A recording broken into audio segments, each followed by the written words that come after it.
LIV Golf is taking a whistle stop tour around my part of the world right now. So far this year, tournaments have been held in Riyadh and Adelaide. This week, it is the Hong Kong event, or the week that we're recording this at least, before it heads to Sentosa Golf Club here in Singapore from the 14th of March. So it's in its fourth season now, and opposition to the league seems to be softening a little bit. The rifts seem to be a little bit less than they were before. People have mellowed a little bit. And on our YouTube channel, we do have an interview with Rory McIlroy, one of its fiercest critics at the beginning, saying that it is time to move on and that Liv has done a lot for the game and has improved all golfers' financial situation. See, when they all get money, they're all happy. That said, merger talks have been happening for almost 2 years, and they're still ongoing between the PGA Tour, Liv, and the DP World Tour, which is essentially the European World Tour. So where is the tour at? What next? And more importantly, what can fans expect from the next two events in this part of the world? Well, to help me unpick all of that, I've been talking to former pro and Singapore's #1 golfer, now broadcaster and LIV Golf on-course analyst, Su Ann Heng. LIV Golf is into its fourth season. For those around the world who aren't as familiar with it, what makes it stand out from other golf tournaments around the world? Yeah, I mean, that's a really good question. Let's start with the format itself, the technicalities of how we play. We only play 54 holes. We do a shotgun start, which means everyone tees off at the same time on different holes. And so basically from a fan experience, you get to come in and you watch all your favorite golfers at the same time. Whereas if you compare it to traditional maybe golf tournaments, fans might have to go, okay, well, so and so is in the morning, but so and so is in the afternoon. So I'm going to have to pick and choose who I want to watch, right? Or do I stay at the golf course the whole day? Well, that's not going to be an issue with Live Golf because everyone tees off at the same time. And so the access that you get to the players is great because you see everybody at the same time. And then we don't have a cut. So that it's not like that we play a 36 hole and then cut and then another 36. So it's a no cut event, 54 holes, shotgun start.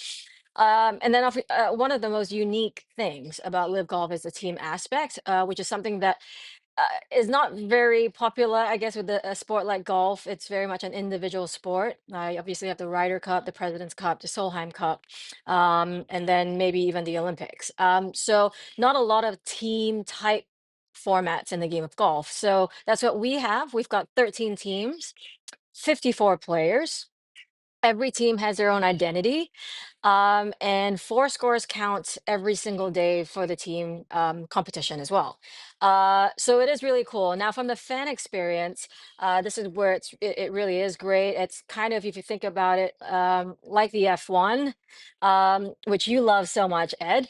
There's concerts, there's music, there's an atmosphere that happens for the fan experience. And so, like for this week here in Hong Kong, which is where I'm at, um, Peggy Goo is playing, who's a great Korean DJ. She's going to be performing and doing it on site. So people that buy tickets to the event get to go to the concert as well.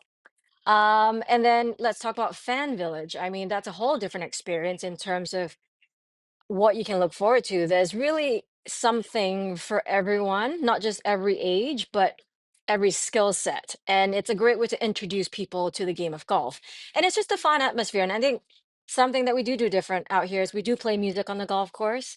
Um, Golf is a very like hush hush game traditionally. We're not that way. We have music playing. Typically, the crowds are quite um, animated and they allow to have some fun out here. So yeah, so I think in a nutshell, we do things a little bit different here, um, and it's a really really fun experience. We both know this sporting scene here in Singapore very well, and you've now got to know the sports scene around Asia and around the world as well. How popular is golf in this part of the world, and how important is it for Liv to come out this way? Because Singapore in general, you know, we don't get many of the world's biggest golf stars usually before Liv Golf.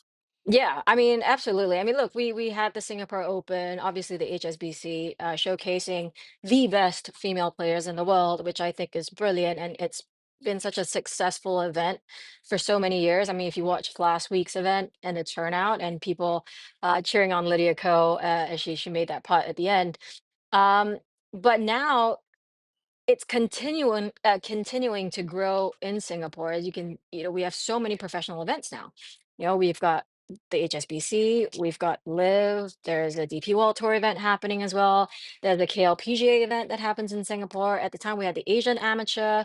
So I think it is continuing to grow. But yeah, I mean, there's a lot of room to grow in Singapore in terms of sport, but specifically golf. Obviously, land, space, access to the sport is can be challenging for some, and that's part of the, I guess, the core route maybe challenge for us in Singapore. But watching, Hong Kong and even the turnout last year with the rain and it was cold, and man, people showed up. People showed like I'm right now in Club 54 on the 18th, and last year when I looked up, this entire green, it just full of people. We had a playoff and it was just a dramatic finish. And they love it. Even in Singapore, like we had a rain delay, people stayed and people wanted to watch these guys because we just don't get this caliber of players in this side of the world that often. I mean, you're talking about names like Brooks Koepka, Cam Smith, Phil Mickelson, Dustin Johnson, Patrick Reed, Cam Smith, and the list goes on. Bubba. I mean, we've got stacked field, and so when you bring these superstars to places like that, people are going to go. I have to go watch them. Bring their kids. Something that I've noticed probably the most in the last 3 seasons with the league. How many young kids come out to the event, and you can just see it in their eyes how inspired they are um to play the game. And I think that's really, really cool, and that is really the long-term goal, isn't it? It's just to grow the game.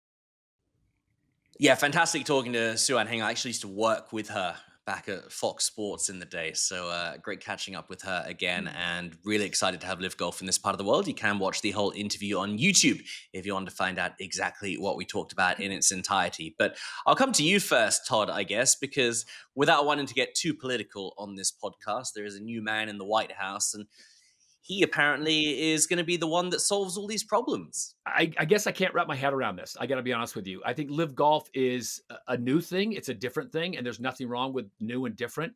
What I guess I struggled with was Rory McIlroy and some of his other fellow competitors at that level came out with such strong stances. You guys remember early on. I mean, Mm. he was flying the PGA flag and he was all in PGA or nothing.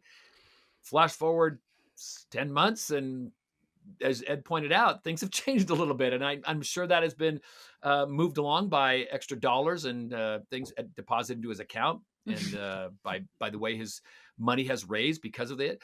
Listen, I don't know if Live Golf the product is as good as PGA, but PGA has had a big head start, and so they have tradition on their side. And of course, they've got some of the big events coming up.